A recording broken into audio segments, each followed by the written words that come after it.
Mga katits, nakakahingal. Nandito na tayo sa malapit sa area nung site natin. So, ayan, dumaan kami dyan sa bangin.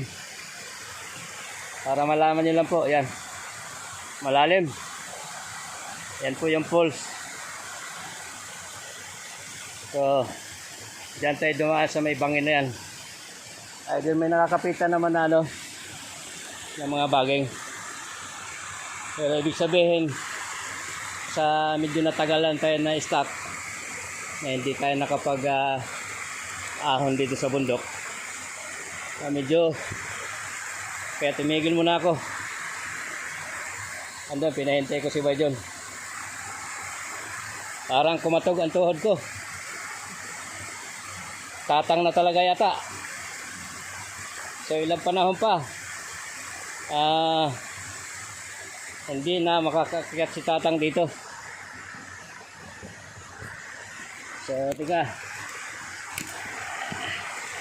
baba tayo. Oh.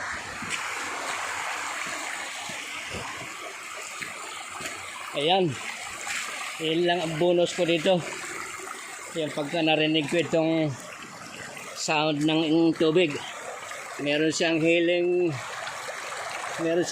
power.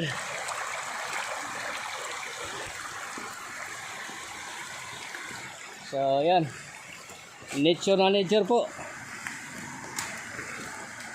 So maglalakad pa tayo ng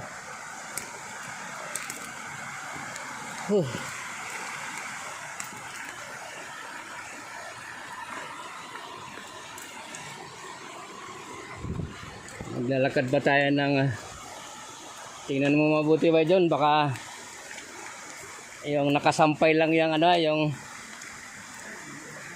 yung ahas na parang tuko na ahas, mamaga ang katawan mo pagka nakagat tayo. Kaya dito sa bundok kailangan lang talaga matalas. Nandito na yung nyug mo, no?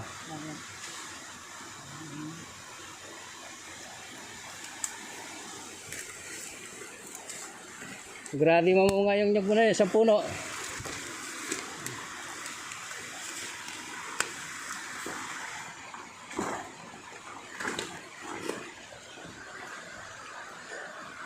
So another nagsanga siya rito. Pero yung target natin nandun pa sa taas. Pakita ko sa inyo mamaya.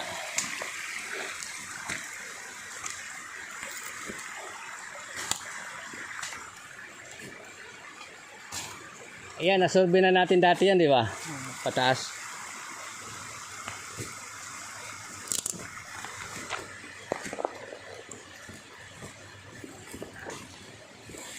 So mga katits,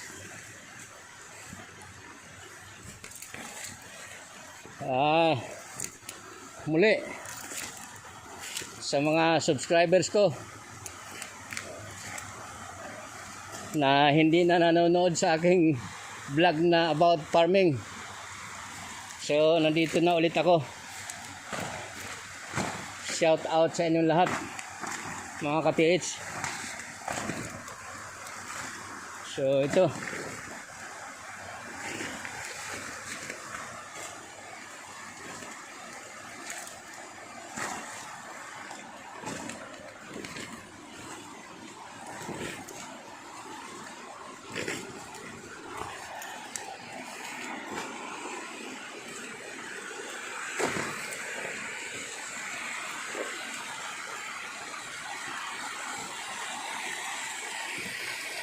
so yan.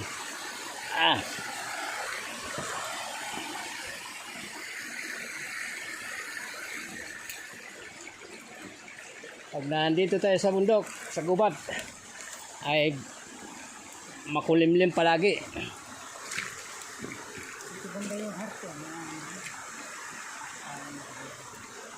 Hindi dyan, andun pa, nasa parinding yung ganyan na may pumuting talon na konti. Nandyan pa sa taas ba yun?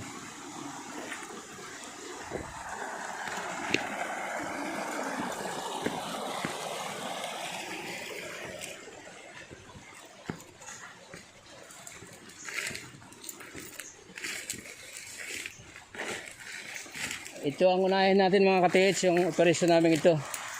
Kasi naiwan namin ito nung matagal-tagal na rin.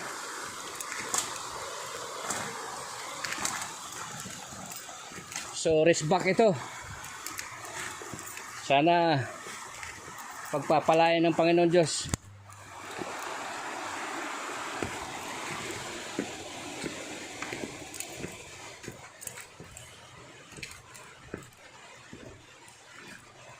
So another may saog dito.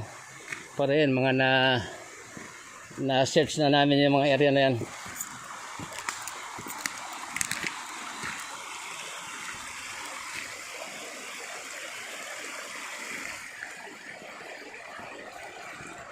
Mukhang nandun nga yata yung heart, no?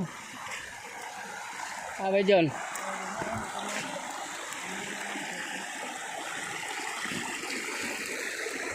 So natambakan pala yung heart doon na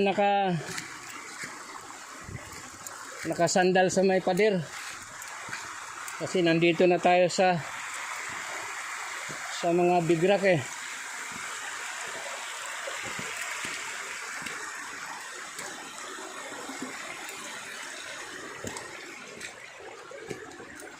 Ito. Pero ito, hardship pa rin itong bato na to. Yan. Hardship pa rin. So, proceed na lang muna tayo dito sa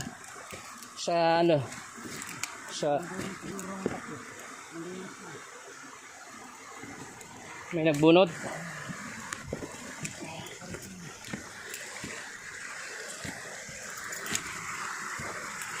Noong una namin punta rito, dito kami sinalubong nung King Cobra. Wala, natakot din naman sa amin. Pero tumuklaw din, sabay takbo.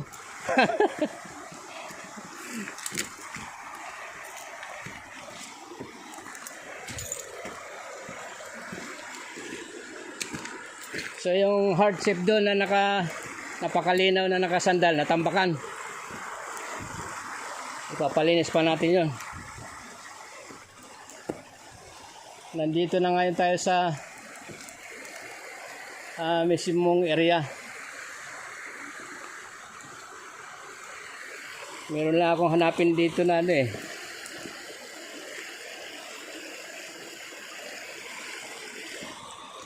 natabunan din yata. Bay John, saan banda yung bilog na bilog? Ha? Tapat?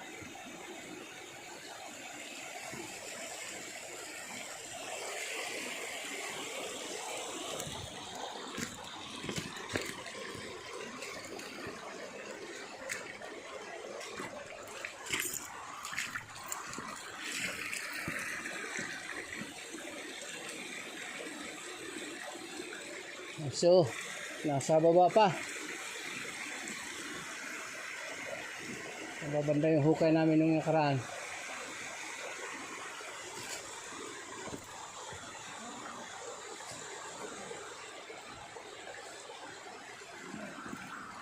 Ha?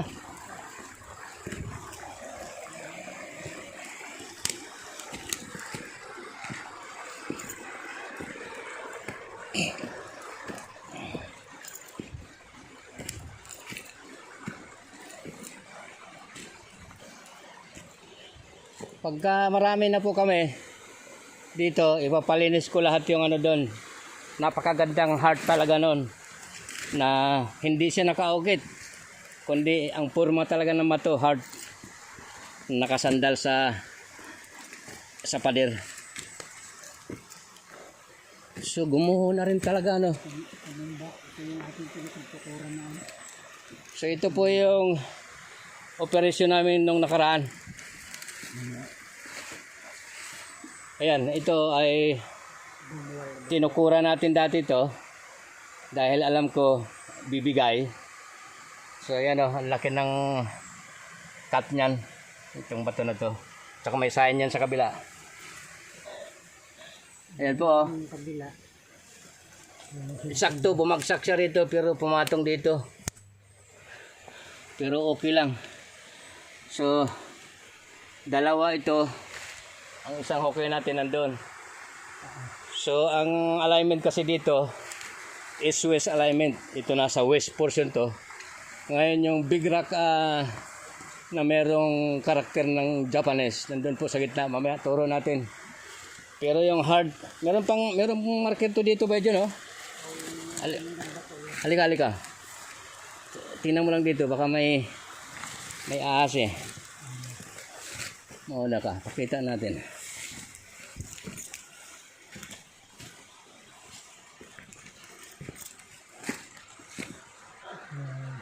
Ito yung missing sign na gano'n na silinda natin ito. Oo. Ayan po, may mga sign tong bato na to. Yan. Ayan o. Tingnan nyo o. Parang W. Ayan o. Pero dalawang V. So yan. Kaya naghukay tayo dyan. Saka nasa alignment po yan. SUS alignment. Bale 0-0 yan, 90 degrees. Nakatayo ko dito kasi matangtong. Nung nakatayo pa ito, dito si Bayjon tumutungtong. Ngayon may nakabumbit dito na bato yan.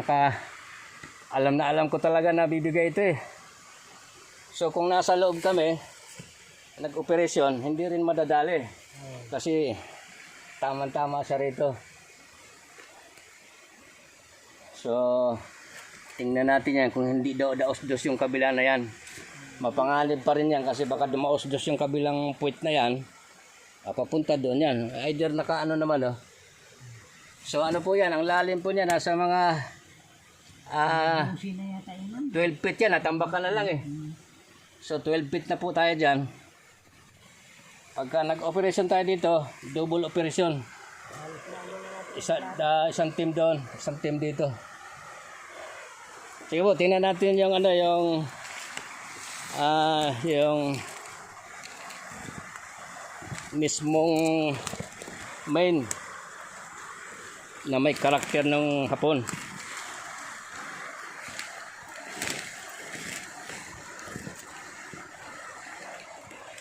At mamaya magkumpas po tayo dyan. Pakita ko sa inyo na naka-SUS alignment talaga yan.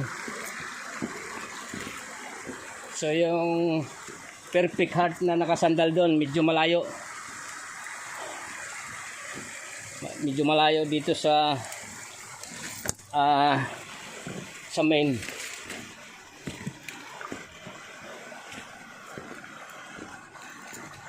So nandito na po tayo. Iyan na ba yun, Bayjon? Ha? So ito na. Ha?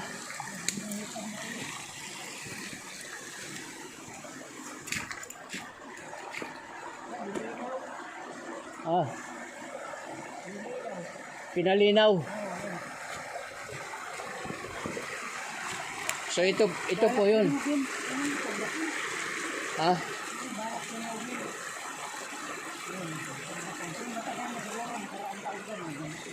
Ito po yung main na to.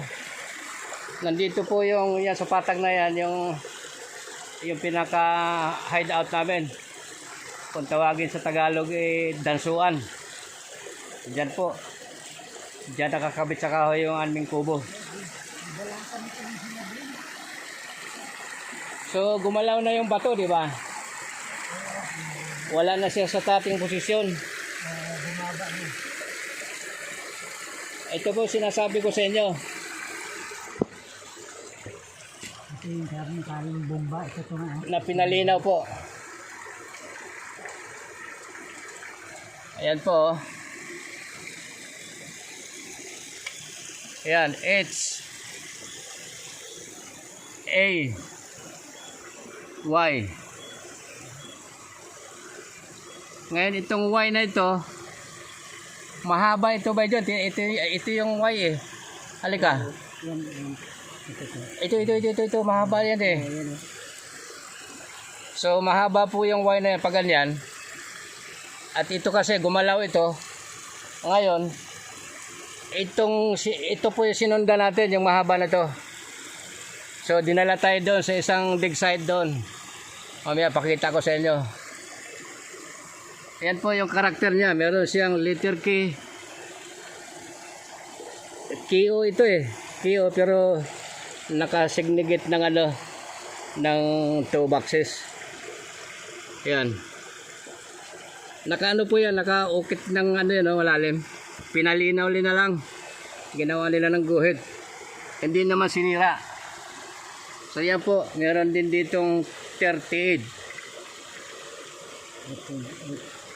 Ano yan? Tragang dati po yan. Wala yung guhit na yan. Tapos meron sa baba M. Tapos may mga karakter pa dito. Nasaan na yung bayoneta ba dyan?